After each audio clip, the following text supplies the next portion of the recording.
first of this series of sort of bite-sized training sessions around offering reasonable adjustments in healthcare delivery to people with learning disabilities and people with autism. Before we start, I must apologise if my focus is more on learning disabilities, but I am a learning disability nurse.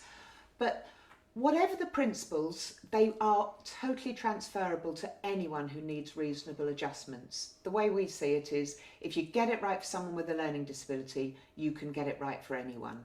So that's why the focus is there.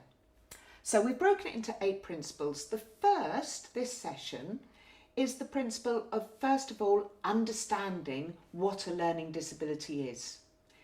If you can't identify that somebody has a learning disability, then you may miss out on that and not be able to offer the reasonable adjustments. So that's why this is essential. It's right back to basics. Okay, so to start with, I'll just go through the definition of learning disability. A learning disability is an impairment of the intellect. It's deemed to be an IQ, if IQ tested, of below 70, but rarely is IQ tested in current days. It's an impairment of social function and the ability to cope independently. So that's with everyday activities such as washing, dressing, cooking, managing finances, managing transportation. To some degree, the person will need some level of support with managing those throughout their life. It starts in childhood and it's lifelong. So that's the definition of learning disability. In the handbook, we have a bit of a picture guide which actually talks through, 3 different people: somebody with a mild learning disability, someone with a moderate learning disability, and somebody with a severe learning disability. So it's worth reading that and having a look to get a real feel for what that definition is.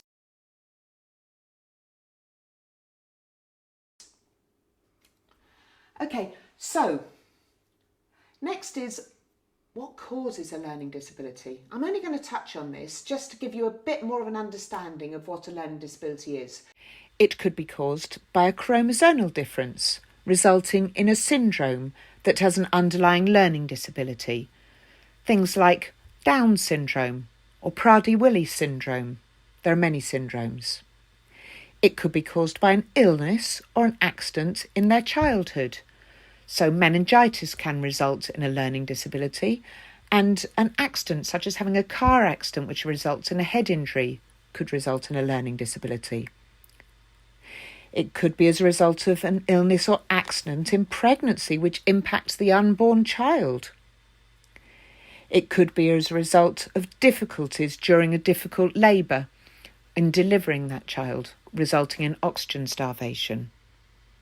So you may have used the phrase learning difficulty. One thing to take away from today is the importance of using the right terminology. A learning difficulty is very different to a learning disability. A learning difficulty is something you can find ways to overcome. It is not an impairment of the intellect. It's barriers to achieving the intellectual ability that need help to overcome them. So that's things like dyslexia or dyspraxia or dyscalculia. So it's really important to make sure we use the correct terminology. Another aspect that may impact somebody's presentation and may appear to be a learning disability is if somebody has a mental health problem where they're distracted and may not present as you anticipate someone presenting to your service. So again, it's important to try and identify what the reasoning is behind their presentation and how they're absorbing the information and how they're receiving the service from you, because you may need to adapt that service if they're struggling due to distractions due to their mental health issues. Now to autism. A person on the autistic spectrum actually prefers to be referred to as an autistic person. So it's quite key to just know that terminology in order to build that relationship, to know what that preference is for a person. Now, an autistic person may experience the world very, very differently to how the rest of us experience it. And as a result of that, they may not recognise and adapt to those ever-changing social cues that the rest of us are constantly adapting to without even thinking about it. Now, they may or they may not also have an underlying learning disability. Just don't assume.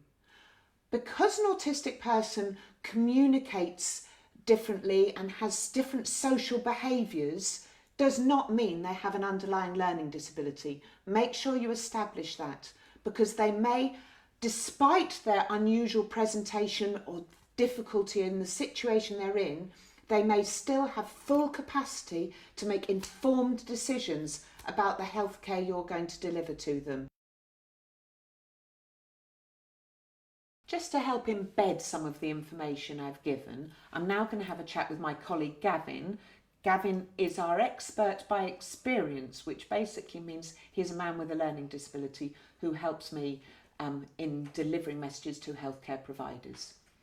So, Gavin, just to help everyone out, can you just talk through how you came to discover you've got a learning disability and what your journey has been? Yeah, so when I was younger, people started to realise that I wasn't quite meeting the milestones of how someone would usually...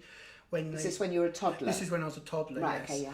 So I started off at a mainstream school, right. And then I went to a St Luke's school, which is a school for people with learning disabilities. Okay. And there... what age, do you know what age I was about 11 when I went there. Right, so you went through mainstream as a child, yes. And then senior school. Yeah, you moved yeah. across, okay. Yeah, so then I went there, and then when I was at St Luke's, they helped me by supporting me through school, because I couldn't read or write very well at all. Still find that difficult today even, but I've got better as it's gone on.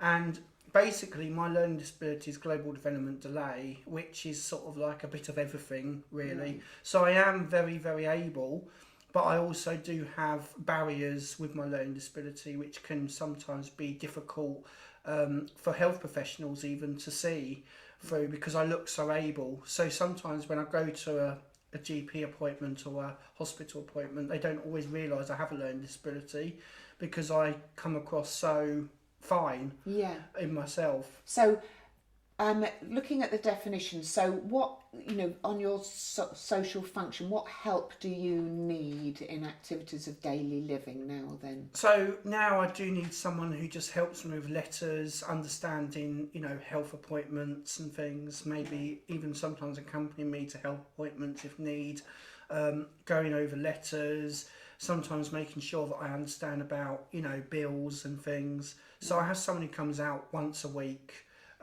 just to go through any letters or important things like that. But I live with my wife. A wife. So I'm married, and yeah. So. Right, so you're married. So talk me through. So you're married to Naomi. Naomi, yes. Yeah. Yes. And you live in a flat, just in a the flat, two of you. Yeah, just independently, both of us. But you still have to have someone come in. Yeah. To help you both. And so your wife has a learning disability yes, as well? Yes, she does, yes. And so you have someone come in to help you both with bills and making sure you sort of stay on top of everything. But you have learnt sort of like skills at school, like they taught you things like, how to keep your house clean, and how to shop and things like that. So you can do those aspects, can't you? Yes. And did you get any qualifications at school, GCSEs? Not really, no.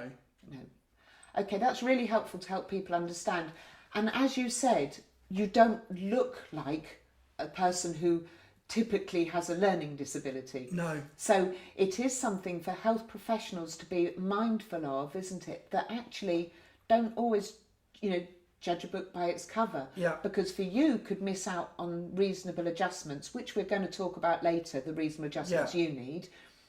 So you could miss out because someone doesn't realise you've got a learning disability.